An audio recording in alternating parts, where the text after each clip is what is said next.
Tonight was class number 5, the guillotine choke, followed by the punch block series 1 through 4. And as I mentioned in my video on Saturday, I've never done this class before. It was my first time, and this class was a grind. When I say it was a grind, I mean it was probably the toughest class yet, maybe physically the most strenuous. And the reason why is because the punch block series is physically demanding, it's physically tiring. And my partner and I, we decided to make it a little more intense, a little more, give each other a little more resistance. So rather than go through the motions, we really had to fight to try to get our arms out, and really had to fight to try to stand up, and really had to fight to try to get to our knees.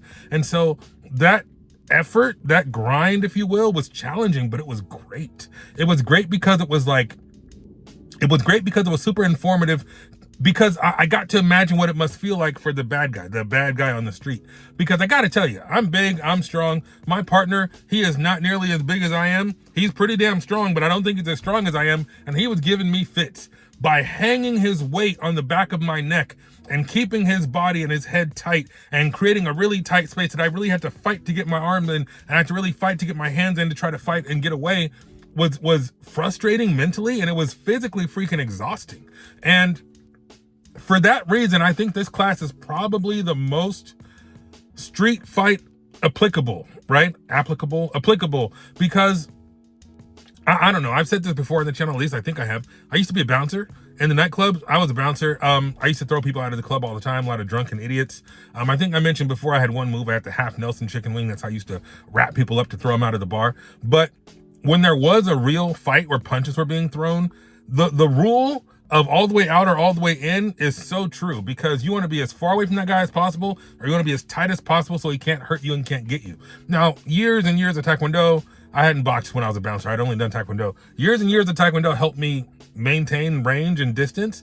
But when it went to the ground, I mentioned this before too, I had 2 moves. I had to turtle and what I call build my base, build the house, get back to my feet. I would turtle up so they couldn't grab anything or choke anything, and then I would build my base to get to my feet. So I didn't really know anything on the ground, but that turtle motion of tightening everything in to keep from getting hit or punched was great if I was face down. If I was on my back, which happened every once in a while, I think I kind of instinctively just grabbed and held on. I don't know. I used to hold on and wait for help. You know, we used to have flashlights. We'd signal for help. So if something was going down, I'd flash the light. And then if I got in some kind of a scrum or we're, grappling or whatever, and I was on the ground, I would hold on for dear life and wait for help to arrive.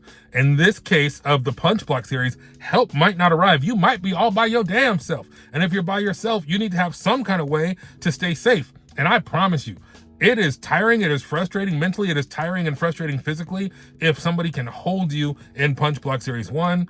Now, series 2 is frustrating. I don't know how useful series 2 would be, but I think it's useful if somebody, reaches back for a big punch. Series 3, honestly, the whole thing is good. I hate to say that. It sounds like such a mark, but the whole thing is good because, if somebody's in really close, number 1, if they start to swing wide, you can get to number 2, get your knees in the way, block the big swinging punches. If they get up to their knees, you got stage 3, right? If they get up to their feet, you got stage 4.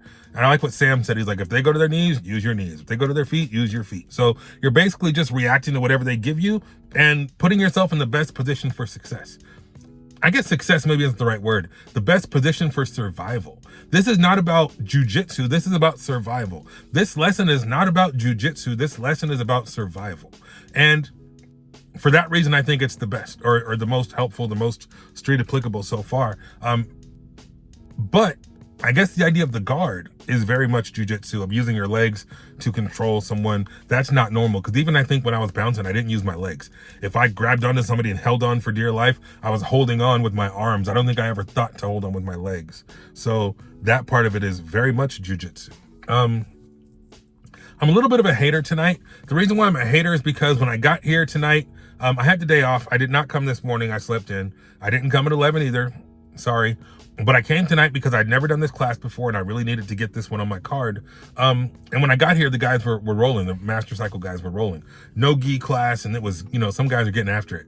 And I really missed that rolling part of it. And I've kind of been in like a mental battle. There's like a battle and a war going on inside my head. One side says, get through this as quickly as possible. Run. Call in sick so you can do that class. Like, I've even thought about that. Like, I should call in sick so I can get this class that I need, But I told myself, if you can't test till September, possibly August, but if you can't test till September, what's the rush? Why are you trying to check all these things off your list? And I'm like, well, I need to get all the classes twice so I can go to Master Cycle. And then Fridays can count toward my progress. Because that's the reason I haven't been back to Master Cycle Fundamentals, is because the classes don't count toward my progress. And yes, would I learn something? Sure. Would it be helpful? Sure. Would it scratch my roll itch? Yes.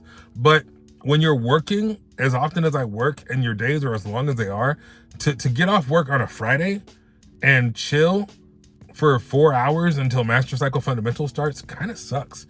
And I don't know, I feel like I'm whining a little bit, but I want to use my time in the best way possible and still see my family and not just like sit here in the parking lot or in the lounge for hours, or in my classroom for hours.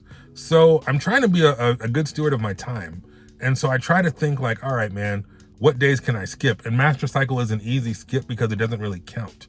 But once I get all my classes done twice and I can come to Reflex Development, which is right before Master Cycle Fundamentals, then I'm getting some credit and I'm getting some rolls in. So I really look forward to that. But I'm trying not to pressure myself. I'm trying not to, sorry, I'm holding the camera kind of weird. I'm trying not to put too much pressure on myself to get everything done fast. I'm trying to tell myself that I can take things slowly and gradually. And you know, I got my freaking spreadsheets, and my spreadsheets say that if I do it in a leisurely pace where I'm training 2-3 times a week, I should get all of my classes done at least twice by, let's say, early May, middle of May. And then I can get through all my reflex development, 12 weeks of that. What is that? May to June, July to August. I'm good. I'm on schedule. So I'm trying not to stress. But when I saw the guys rolling today and I saw some of my former combatives homies out there rolling and Master Cycle, I was like, oh, I got to get this done quick. So it's like this battle between get it done fast and take your time. Anybody else fighting that battle?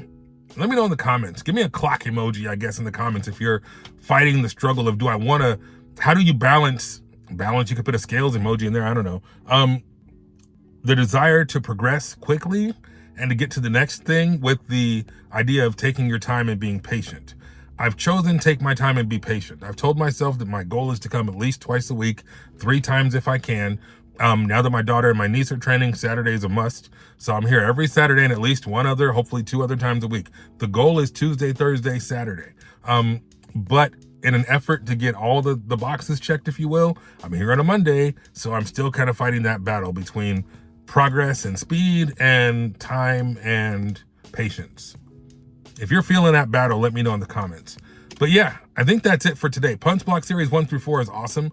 It's probably one of the most important things I think anybody who's interested in self-defense could learn, because if you watch enough fights or been in enough fights, you know that a lot of them go to the ground. And if they go to the ground and the person's on top of you, you want to know this to keep yourself safe, to wear them out, to tire them out. Because I promise you, if somebody put me in this before I knew how to get out of it, even now I don't really know how to get out of it. I just know how to kind of snake my arms in and try to fight my way inside. But the guy on the bottom, the guy who's holding you in the guard, he has all the cards. He's in control. He's winning. No matter what you want to say, he's winning the stupid fight. So, and that's completely backward to everything else you would know. You see a guy on his back and another guy trying to punch him. You think the guy on his back is losing, but the guy on the back is actually in control. The guy on the back is winning, and the guy on top is getting really freaking frustrated and really freaking tired. So I love this.